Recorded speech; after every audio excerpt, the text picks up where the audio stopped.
vous propose une dernière étape qui n'est pas essentielle, mais que ça pourrait être plus agréable au niveau du port du masque.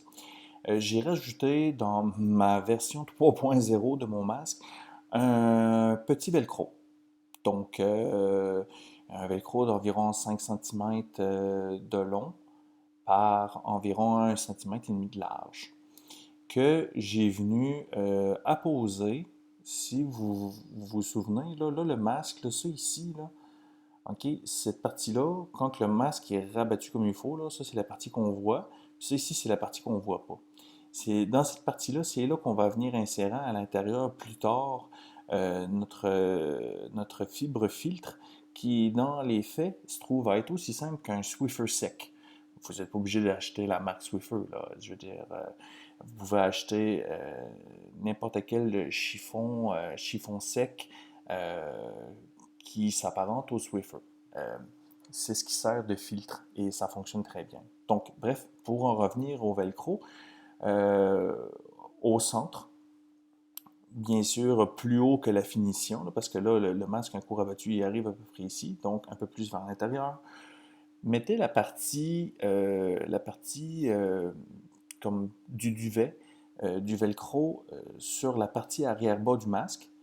Et sur la partie arrière-haut du masque, mettez la partie dentelée, dans le fond, où ce qu'il y a les petits crochets. Vous le mettez là. Mais avant de tout mettre ça en place de cette façon-là, moi, de la façon que j'ai fait, j'ai mis le premier que j'ai cousu en place.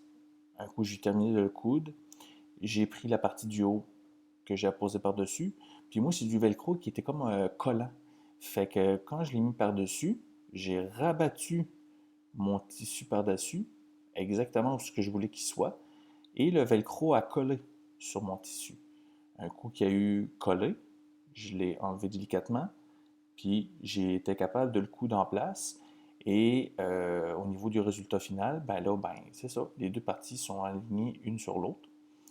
Et on le voit à peine, mais il est ici, là. Là, c'est le masque, là, vu de l'arrière, un coup terminé. Ça, c'est le masque vu de l'arrière. Donc, ce qui est ici, qui sert à empêcher que la partie du haut arrière se rabat inutilement ou que la partie du bas, genre, glisse un peu vers le bas. Donc, tout est bien maintenu en place grâce au velcro que j'ai rajouté. Et la partie du filtre à l'intérieur reste en place plus facilement, justement, parce que là, il n'y a plus de possibilité qu'il puisse sortir. Donc, la partie avant du masque, vous pouvez voir un coup terminé. Vous allez comprendre ce que je vous expliquais tantôt. Ça, c'est le masque, je l'ai placé sur mon visage. Regardez la partie du haut. On n'a pas besoin de faire d'ajustement parce que la forme du masque fait en sorte que l'élastique automatiquement est déjà bien aligné pour le haut. Dans le bas, vous voyez ce que je vous disais. Si on l'aurait mis en ligne droite, ça aurait venu faire comme une courbe dans le tissu. Puis ça aurait fait en sorte que le masque aurait été moins bien ajusté.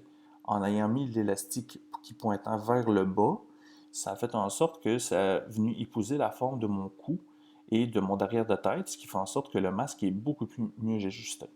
Donc, vu du devant, vous pouvez voir la finition, qu'est-ce que ça fait. Donc, ça épouse très bien la forme du visage et vous avez enfin votre masque en tissu personnel. J'espère que cette vidéo a pu vous aider à concevoir votre masque maison. Et si vous avez des questions, simplement me contacter, il me fera plaisir de vous répondre. Bonne journée.